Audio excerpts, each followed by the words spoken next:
నేను ఏదో పెద్ద పాపమే చేసి ఉండవచ్చు, ఆ పెద్ద పాపానికి తగినంత ఫలితాన్ని మాత్రం నాకు ఇవ్వకండి.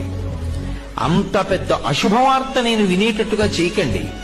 దానివల్ల నేను తల్లడిల్లిపోయేటట్టుగా నన్ను మార్చకండి. జీవితాంతం ఏడవలసినంత పెద్ద పెద్ద శిక్షలు నాకు వెయ్యకండి. మరి నీ పాపం ఎలా పోతుంది? నన్ను అనుగ్రహించండి. నేను తప్పు చేశాను. ఎందుకు చేశాను? మీరున్నారని తెలియక చేశాను ఒకప్పుడు ఆ పాపం. ఇప్పుడు తెలుసుకున్నాను మీరున్నారని, కాబట్టి నేను చెయ్యను. ఇప్పుడు నేను ప్రయత్నపూర్వకంగా ఏ తప్పు చెయ్యట్లేదు, కానీ అప్పుడు చేశాను.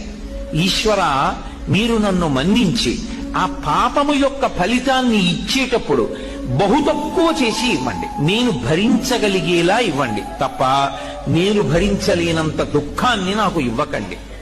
ఇది నోటితో అడగక్కర్లేదు. ఈశ్వరుణ్ణి ప్రార్థన చేస్తాడు. వాడొకడు ఉన్నాడన్న నమ్మకం